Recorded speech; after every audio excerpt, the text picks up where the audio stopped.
Hello, Robs. We're back with new book arrivals, number 224. I was rather busy, as you can tell. This fine yesterday, Monday, and I picked up several books to sell. It ends with us, and it starts with us. One of them, must be this one, is a movie. I don't know if the movie's out yet, but it's the one that, what's that actress? Blake Lively accused the director and co-star of sexual harassment, so that's nice. So that ties in perfectly with nothing, but that's why I picked them up. I will package and sell both of those. Probably make $6 or $7 off it, which will pay for half of these. Dark Triumph and Grave Mercy by Robin Lefevers. These likewise will be sold. Maybe I can even sell them to thrift books and make a small profit without having to do any work besides stuff them in a box. About Mrs. Leslie by Vina Del Mar, a new novel by the author of Bad Girl, which is kind of ironic because I was thinking about the diary, which I'm going to be reading starting next year, and at some point, while looking through, what did it say? I don't know where it was. I saw a mention of having gone to the movies to see Bad Girl, I think it was called. At least I believe that's what I've read. Anyway, I'm not going to be able to find it here, but as you can see, a new novel by the author of Bad Girl. So I picked up Vina Del Mar's book about Mrs. Leslie, which seems to have some value. But now I want the other ones. Bad Girl, Lodge Ladies. I think it was in 38 that she mentions it. I will mention it later, because I actually found the yearbook. I forgot I even had this, but I posted it on Facebook about 7 or 8 years ago. And this lady who wrote the diary, Mary Catherine Hester, aka Big Girl, this is her yearbook from 1937, which I don't think she appears in. I think this was her last year, because I do believe she graduated when she was 16. Though I could be wrong, but I remember some census saying that she had 3 years of high school, which I think was requisite then, and I think you may have had 3 years of junior high school back then. I don't remember. But as far as I know, she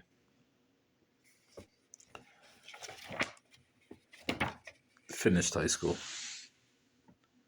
And she lived in Knoxville, place I'm very familiar with.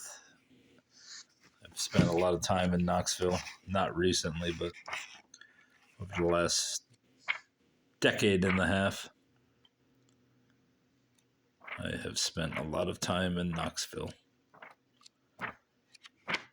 And now I have a whole project, since this one's 5 years, and I think she only went 3 or 4 years, plus there's some ephemera in here.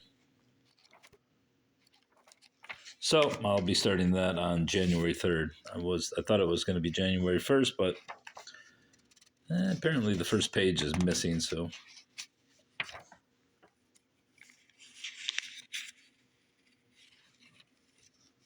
that Bad Girl is mentioned early on. Well, I started the blog for this too, so although I am getting far afield from what I'm talking about, we'll get back to these some other time. About Mrs. Leslie, what's this book about? Apparently, it was half off for this book today, so I only paid, 50.5 cents plus tax. Vina Delmar wrote her first novel, Bad Girl, when she was 23. Other books of fiction followed in rapid succession. Loose Ladies, Kept Woman, Women Live Too Long. I kind of want to see this Bad Girl movie now. I'm sure it's on YouTube for free. I'd also like to not rip off the fabric of this dust jacket if it's all possible, although I have a feeling it won't be. That's why I hate these stickers on her. They're a nuisance. But it looks like I'm going to get away with most of the jacket intact. Does it seem like a lady who would write this kind of tripe? No. But it's just crazy that I literally looked for that yearbook. I spent about an hour looking for it because I've obviously been reorganizing books, and I had stuck that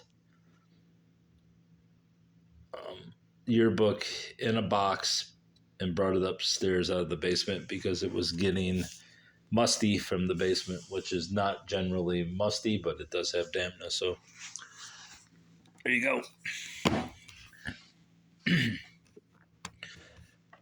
The Mystery of Chimney Rock, a Choose Your Own Adventure. It's got a great cover with the cat's eyes on it, but it's also got some serious cosmetic issues. But it will go with my the ones which are up there above my old books. Neil Gaiman, Stardust, winner of the American Library Association's Alex Award, which I'm sure has been revoked by now since he is embroiled in scandal of having been accused of sexual assault, taking advantage of young women, specifically fans and I believe a nanny. The Kennedys, Dynasty and Disaster, 1848 to 1984, by John H. Davis. I'm not even going to look at that because I think we all know the Kennedys and their history. Hitler moves east, 1941 to 1943. I actually looked this book up, and it does have some value, the $10 to $15 range. I know I stated that I'm sick of both Hitler books and Holocaust books, but this is an exception. It's a mass market paperback. It's vintage. And it's got some appeal, aesthetic appeal from the book-wise, not Hitler. I don't give a shit about Hitler. Hitler was a mini Stalin. Stalin was way worse. I don't know why Hitler gets all the acclaim for being the worst dictator when Stalin was literally 10 times worse. Stalin had no qualms about who he killed, and I guess Hitler, tried to genocide people, but I don't think he was even close to accomplishing that. While I would say in a mathematical formulation, I think Hitler was not even close to Stalin, and Stalin was genociding Russians. I don't know if they're considered an ethnic group, but I think they are. But he was killing his own kids. He wasn't messing. Bernardin de Saint Pierre, a memoir. Paul in Virginia, a memoir of the author. Illustrated. What year do we got on this? I know there's a signature from Erastus. What's that say? Ballou? Erastus Ballou? Or is that Baker? That don't look like Baker. I thought it was Baker originally, but it says 1883, so predates that. Don't see any other copyright in there. It's not in great shape, but it's also not in bad shape.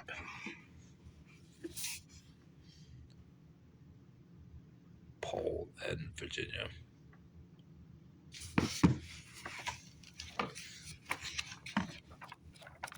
What was this? Read it with pleasure at 26. At 15 with... What's that say? With ought. Read it with pleasure at 26. At 15 with ought. WB.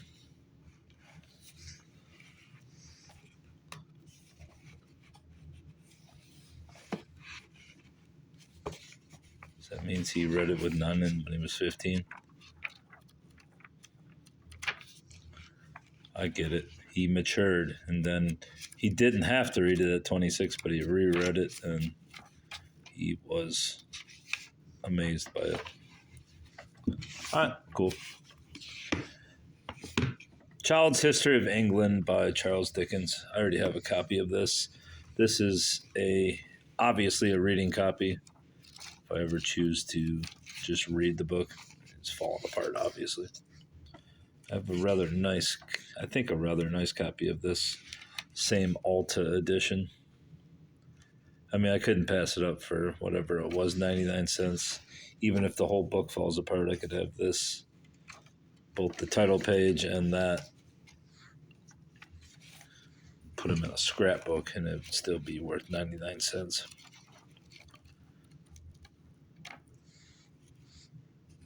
What year was this? Did it say? Porton Coats. Does not say. Is there any waste paper in there? Can't see it. I probably shouldn't be pulling it apart like that.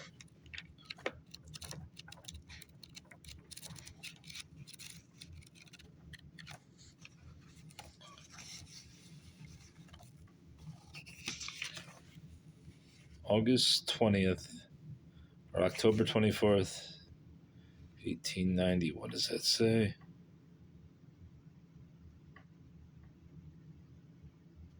Can't read it.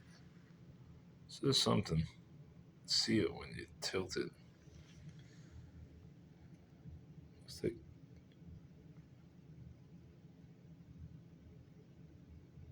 Don't know. I can't read it. Can you read it, bruv? I can't read it. Shirley Jackson, Let Me Tell You, New Stories, Essays, and Other Writings. Edited by Lawrence Jackson Hyman and Sarah Hyman DeWitt. Obviously, her children or something.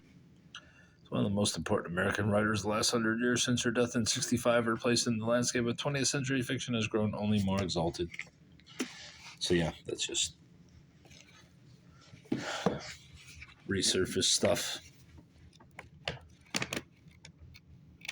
A Monster Calls, a novel by Patrick Ness. I don't believe this was anything. I took it out when I was at the thrift store, and I don't think it was anything, just notes or something like that.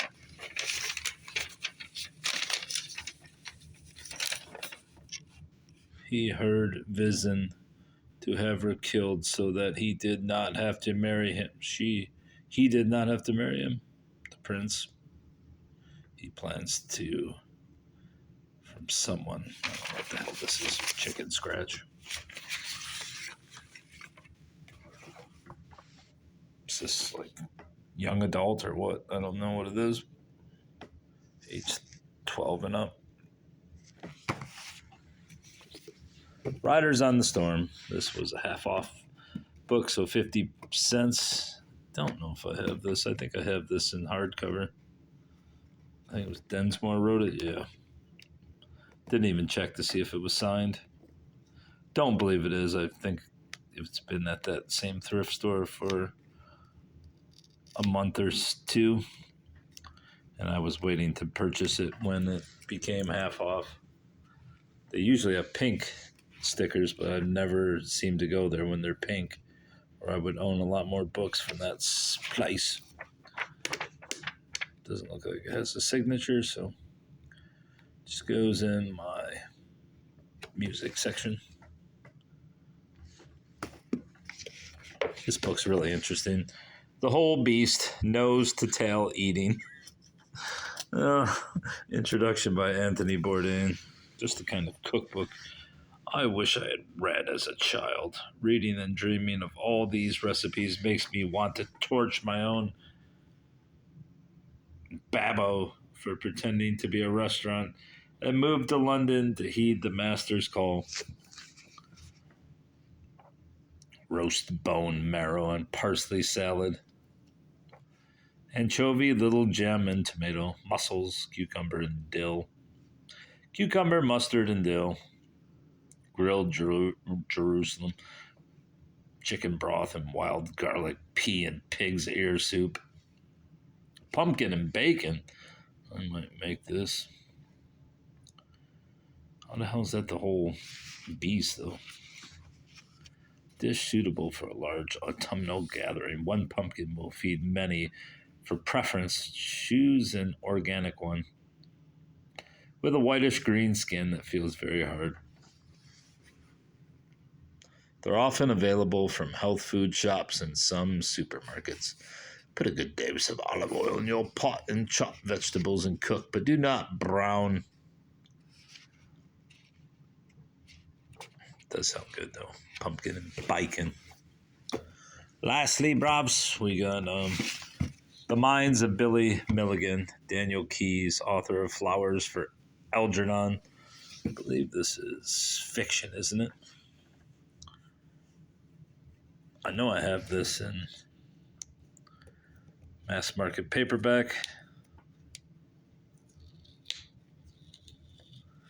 And I just assumed it was in the same vein as Call Me Anna, or what's it called? Sybil. But I don't think it is. I think it's about serial killing. It's kind of got some water damage to it, but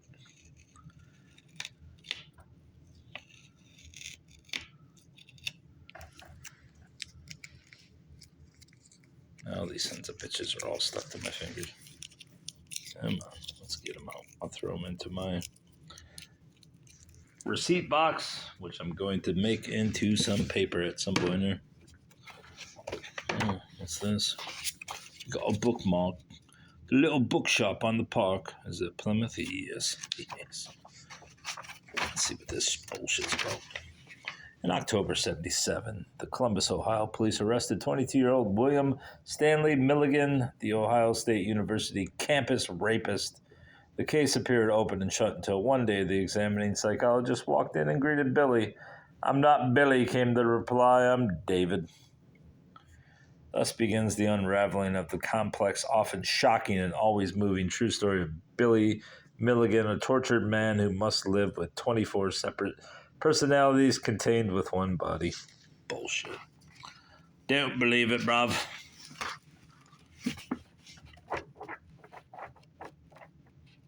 But I may read this on the channel if it's not already present on YouTube. There's a lot of books I want to read on there, but I'm just never going to be able to get around it or around chew it. But I will stop at this point because I'm done. That's all my finds for the day. Goodbye, bruv.